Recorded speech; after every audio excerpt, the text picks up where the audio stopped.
सर्वमंगल मांगल्ये शिवे सर्वार्थ साधिके शरण्य त्र्यंबके गौरी नारायणी नमोस्तुते। माँ भगवती की कृपा सदैव आप और आपके परिवारजनों पर बनी रहे। आज गुप्त नवरात्रि का छठा दिन है और आज महाविद्या माँ त्रिपुर भैरवी की साधना की जाती है। आज आप इस वीडियो में गुप्त नवरात्रि के छठे दिन सुनी जाने वाली सभी कथाएं सुनेंगे। आइए सबसे पहले जानते हैं माँ त्रिपुर भैरवी की महिमा के बारे में। शब्द त्रिपुर का अर्थ होता है त्रिलोक अर्थात स्वर्ग, पृथ्वी तथा पाताल और शब्द भैरवी का अर्थ होता है भय का विनाश। इसलिए देवी त्रिपुर भैरवी त्रिलोक में भय और पाप के विनाश हेतु स्थापित है। शब्द भैरवी 3 अक्षरों से मिलकर बना है। पहला भय या भरना यानी रक्षण, दूसरा र या रमना अर्थात रचना, तीसरा वी या वमना अर्थात मुक्ति। लोकों के अंतर्गत विध्वंस की जो शक्ति है वह भैरवी है। देवी त्रिपुर भैरवी विशान देवी त्रिपुर भैरवी विनाश, विध्वंस और मृत्यु के स्वामी महेश्वर के त्रिपुरारी रूप की शक्ति है। विनाशक प्रकृति से युक्त देवी पूर्ण ज्ञान में है। विध्वंस काल उपस्थित होने पर तमस गुण प्रदात्री देवी अपने भयंकर उग्र रूप में महेश्वर संग उपस्थित रहती है। इनकी उपासना से सभी बंधन दूर हो जाते हैं। यह उपासना भव बंधन मोचन कहलाती है। श्री दुर्गा सप्तशती के अनुसार त्रिपुर भैरवी के उग्र स्वरूप की कांत हजारों उगते हुए सूर्य के समान है।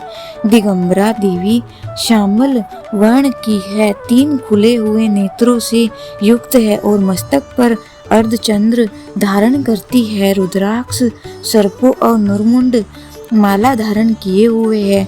लंबे काले घनघोर बाल हैं। 4 भुजाओं से युक्त देवी अपनी दाहिनी भुजा में खग और नरमुंड से निर्मित खप्पड़ धारण करती है और बाईं भुजा में अभय तथा वर मुद्रा प्रदर्शित करती है। देवी का मुखमंडल अत्यधिक डरावना है। देवी का प्रकाट्य मृत देह से है और इन्हीं की शक्ति मृत देह को पंचतत्व में भी विलीन करती है। इसलिए यह दाह संस्कार की अग्नि है। सौम्य रूप में त्रिपुर भैरवी लाल वस्त्र और गले में मुंडमाला धारण किए है। समस्त देह पर रक्त चंदन का लेपन है। पहले अपने दाएं भुजा में जप माला और पुस्तक धारण करती है। बाएं भुजा में वर और अभय मुद्रा प्रदर्शित करती है और कमल के आसन पर विराजमान है। इन्होंने ही 18 भुजा युक्त दुर्गा रूप में उत्तम मधु का पान कर महिषासुर नामक दैत्य का वध किया था। नारद 5 रात्र के अनुसार एक समय में महाकाली के मन में पुनः गौरव प्राप्त करने का विचार आया, जिस पर देवी अंतर्ध्य हो गई। महादेव जब देवी काली को अपने समक्ष नहीं पाते तो व्याकुल होकर देवर्षि नारद से देवी के विषय में पूछते हैं। तब नारद जी ने उन्हें देवी का बोध कराकर उनके प्रकाट्य को सुमेरु के उत्तर में होना बताया। तब महादेव की आज्ञा अनुसार नारद जी देवी को खोजने के लिए निकले। नारद जी सुमेरु के उत्तर में पहुंचकर देवी से महादेव के साथ विवाह करने का प्रस्ताव रखते हैं। इस प्रस्ताव पर देवी कृत होकर देह से षोडशी विग्रह प्रकट करती है। इसलिए महाकाली के छाया विग्रह से ही त्रिपुर भैरवी का प्रकाट्य होता है। शास्त्र रुद्रमाल तंत्र के अनुसार सभी 10 महाविद्य शिव जी की शक्तियां हैं और देवी भागवत के अनुसार छठी महाविद्या त्रिपुर भैरवी ही महाकाली की उग्र रूप है। इनके कई भेद इस प्रकार हैं। त्रिपुर भैरवी चैतन्य सिद्ध, भुवनेश्वर, संपदाप्रद, कमलेश्वरी, कालेश्वर, कामेश्वरी, नित्या, रुद्र, भद्र, टकुटा आदि त्रिपुर भैरवी अर्ध अन्वय की देवी है। महाविद्या त्रिपुर भैरवी की पूजा करने के लिए घर की दक्षिण दिशा में लाल वस्त्र बिछाकर उसके ऊपर उड़द की दाल ढेरी और फिर तांबे का कलश रखें। कलश में जल, दूध, काले तिल, सिक्का डालें। कलश के मुख पर आम या अशोक के पत्ते रखकर उस पर नारियल रखकर त्रिपुर भैरवी कलश स्थापित करें। चमेली के तिल का दीप जलाएं। गूगल से धूप करें, माँ को सिंदूर का तिलक लगाएं, लाल पुष्प अर्पित करें। इसके बाद आप मौसमी फलों का या मिठाई का या हलवे का भोग माँ को अर्पित कर सकते हैं। साथ में कुछ दक्षिणा जरूर चढ़ाएं। लाल चंदन की माला से एक विशेष मंत्र का यथासंभव जाप करें। जाप पूरा होने के बाद उस भोग को गौ माता को खिला देना चाहिए। मंत्र है ओम ऐंग हींग श्रींग त्रिपुर भैरव नमः। यह थी माँ विद्या त्रिपुर भैरवी की कथा। अब सुनिए माँ कात्यायनी की कथा। ऋषि कात्यायन के घर पर जन्म लेने के कारण ही माता का नाम कात्यायनी पड़ा। माँ कात्यायनी का स्वरूप अत्यंत चमकीला और भव्य है। इनकी 4 भुजाएं हैं। माँ के दाहिने तरफ की ऊपर वाली भुजा अभय मुद्रा में और नीचे वाली पर मुद्रा में है। बाईं तरफ की ऊपर वाली भुजा में तलवार और नीचे वाली भुजा में कमल का पुष्प सुशोभित है। माँ का वाहन सिंह है। माँ कात्यायनी की भक्ति और उपासना के द्वारा मनुष्य बहुत ही जल्दी और बहुत ही सरलता से धर्म, अर्थ, काम और मोक्ष की प्राप्ति कर लेता है।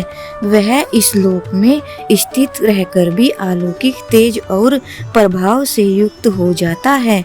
माता कात्यायनी की पूजा करने से सभी प्रकार के संकटों का नाश होता है। माँ दानव और पापियों का नाश कर अपने भक्तों की रक्षा करती है। प्राचीन कथा के अनुसार कालांतर में कात्यायन नाम से कई ऋषि हुए हैं।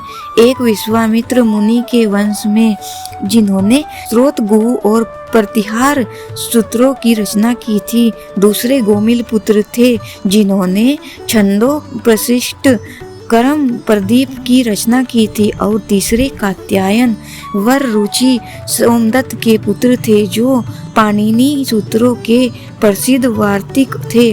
कात्यायन कत ऋषि के गोत्र में उत्पन्न ऋषियों को कहा जाता है। सबसे पहले कत नामक महर्षि के पुत्र ऋषि कात्य हुए। इन्हीं कात्य के गोत्र में विश्व प्रसिद्ध महर्षि कात्यायन उत्पन्न हुए जिन्होंने भगवती जगदम्बा की कई वर्षों तक बड़ी कठिन तपस्या की थी। फिर एक दिन प्रसन्न होकर देवी जगदम्बा ने कात्यायन ऋषि को दर्शन दिए और तब कात्यायन ऋषि ने उनसे अपनी पुत्री के रूप में अपने घर पर जन्म लेने की प्रार्थना की।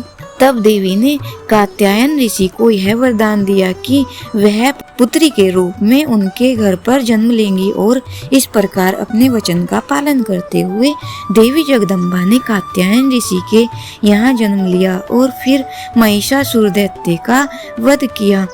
एक और कथा के अनुसार भगवान श्री कृष्ण को पति रूप में प्राप्त करने के लिए ब्रज की गोपियों ने इन्हीं देवी की पूजा कालिंदी यमुना के तट पर की थी और देवी कात्यायनी को ब्रजमंडल की अधिष्ठात्री देवी के रूप में भी पूजा जाता है। दरअसल ब्रज की गोपियां सांवले सलोने श्री कृष्ण पर अपना सब कुछ न्यौछावर कर चुकी थी। अब उनके जीवन में इच्छा थी तो केवल एक बार श्री कृष्ण के चरणों का कृपा प्रसाद पाने की। सोते जागते, उठते बैठते, खाते पीते हर समय यानी कि जीवन की प्रत्येक गति में उन गोपियों के में श्री कृष्ण ही बस गए थे। उन्हें आवश्यकता थी तो केवल श्री कृष्ण को रिझाकर उनके कमल रूपी श्री चरणों में आश्रय प्राप्त करने की। और जब श्री कृष्ण मथुरा चले गए तब सारी गोपियां बेचैन हो गई, व्याकुल हो गई। इन्हीं व्याकुलता भरे क्षणों में किसी ब्रज गोपी ने अपनी दादी नानी के मुख से यह सुन लिया कि कात्यायनी देवी व्रत के अनुष्ठान से मनोवांछित वर प्राप्त होता है। बस फिर क्या था, ब्रज की सभी कुमारी गोपियों ने नंद बाबा के लाडले कामदेव की छवि को धूमिल करने वाले और सूर्य की आभा से भी अधिक दैदीप्यमान गोविंद माधव को प्राप्त करने के लिए मन में दृढ़ विश्वास रखकर सामूहिक रूप से देवी कात्यायनी को देवी कात्यायनी को प्रसन्न करने के लिए कात्यायनी व्रत करने का संकल्प एक साथ ले लिया। व्रज गोपियों ने अपने प्राण प्रियतम को प्राप्त करने के लिए माँ कात्यायनी के पूजन का व्रत विशुद्ध भाव से प्रारंभ कर दिया। जब हेमंत ऋतु आई उसके पहले ही महीने में अर्थात मार्गशीर्ष मास में नंद बाबा के व्रज की कुमारियां कात्यायनी देवी की पूजा और उपवास करने लगी। वे केवल हवसान्यान नहीं खाती थी, वे कुमारी गोपियां पूर्व दिशा का सूरज लाल होते ही यमुना जल में स्नान कर लेती, यानी ब्रह्म मुहूर्त में उठ जाती और तट पर ही देवी की बालुका से मूर्ति बनाकर सुगंधित चंदन पुष्प तरह तरह के नैवेद्य धूप दीप छोटी बड़ी भेंट की सामग्री आम अशोक के पल्लव फल और चावल आदि से उनका पूजन करती। साथ ही कात्यायनी महामाये महायोग योग न्यायाधीश्वरी नंद गोपसतम देवी पति में कुरुते नमः इति मंत्रम जपन्यस्ताम पूजाम चक्र कुमारी कहा। इस तरह मंत्र का जाप करती हुई वे कुमारी गोपियां देवी कात्यायनी की आराधना किया करती। इस तरह उन गोपियों का जिनका मन श्री कृष्ण के प्रति नछावर हो चुका था, जिनका तन मन श्री कृष्ण में हो चुका था, इस संकल्प के साथ उन्होंने 1 महीने तक देवी कात्यायनी की भली भांति पूजा की, इस प्रकार कि नंद नंदन श्याम सुंदर ही हमारे पति हों। वे प्रतिदिन ब्रह्म मुहूर्त में ही नाम लेकर एक दूसरी सखी को पुकार लेती और फिर एक दूसरे के हाथ में हाथ डालकर ऊंचेऊ भगवान श्री कृष्ण की लीला और नाम का गान करती हुई यमुना जल में स्नान करने के लिए जाती। एक दिन सारी गोपियों ने प्रतिदिन की तरह यमुना जी के तट पर जाकर अपने पने वस्त्र उतार दिए और भगवान श्री कृष्ण के गुणों का गान करती हुई बड़े आनंद से वे जल क्रीड़ा करने लगी। भगवान श्री कृष्ण शनकादि योगियों और शंकर आदि योगेश्वरों के भी ईश्वर हैं। उनसे गोपियों के मन की यह इच्छा छुपी नहीं रही। वे उनका अभिप्राय जानकर अपने सखा ग्वाल बालों के साथ उन कुमारी गोपियों की साधना सफल करने के लिए यमुना तट पर पहुंच गए। उन्होंने अकेले ही उन सब गोपियों के सारे वस्त्र उड़ा दिए और बड़े फुर्ती से कदम्ब के एक वृक्ष पर चढ़ गए। उनके साथी ग्वाल बाल अब ठा कर हंसने लगे और स्वयं श्री कृष्ण भी हंसते हुए गोपियों से हंसी हंसी की बात कहने लगे। अरे कुमारियों, अगर इच्छा हो तो तुम यहाँ आकर अपने अपने वस्त्र ले जाओ। मैं तुम लोगों से सच सच कहता हूँ, मैं हंसी मजाक बिल्कुल नहीं कर रहा। तुम लोग व्रत करते करते दुबली हो गई हो। यह मेरे सखा ग्वाल बाल जानते हैं कि मेरी कोई भी बात कभी झूठी नहीं होती। सुंदरियों, अगर तुम्हारी इच्छा हो तो अलग अलग आकर अपने अपने वस्त्र ले लो या सब एक साथ आ जाओ, मुझे इसमें भी कोई आपत्ति नहीं। भगवान श्री कृष्ण की यह हंसी मजाक देखकर गोपियों का हृदय प्रेम से सराबोर हो गया। वे फिर थोड़ा सकुचाकर शर्मा कर एक दूसरे की ओर देखने और मुस्कुराने लगी। जल से बाहर नहीं आई। तब भगवान ने हंसी हंसी में यह बात कही। तब उनके विनोद से कुमारियों का चित्त उनकी ओर भी खिंच गया। वे ठंडे पानी में गले तक डूबी हुई थी और उनका शरीर थर थर कांप रहा था। तब उन्होंने जल में बैठे बैठे ही श्री कृष्ण से कहा, प्यारे श्री कृष्ण, तुम ऐसी अनीति भरी बातें मत करो। हम जानती हैं कि तुम नंद बाबा के लाडले हो, लाला हो, हमारे प्यारे हो। सारे ब्रजवासी तुम्हारी सराहना करते रहते हैं। देखो, हम ठंड के मारे ठिठुर रही हैं। तुम हमारे वस्त्र दे दो। श्याम सुंदर ते दास्य करवा तवदीतम देही वासुसी धर्मज्ञ नोचेदरागे ब्रवामहे प्यारे श्याम सुंदर, हम तुम्हारी दासी हैं। तुम जो कुछ कहोगे उसे हम करने के लिए तैयार हैं। हमें कष्ट मत दो, हमारे वस्त्र हमें दे दो, नहीं तो हम जाकर अभिनंद बाबा से कह देंगी। तब श्री कृष्ण मुस्कुराते हुए बोले, गोपियों, तुम्हारी मुस्कान पवित्रता और प्रेम से भरी है। देखो, जब तुम अपने को मेरी दासी स्वीकार करती हो और मेरी आज्ञा का पालन करना चाहती हो तो यहाँ आकर अपने अपने वस्त्र ले लो। वे गोपियाँ जल में बहुत देरी से बैठी हुई थी, ठंड के मारे कांप रही थी।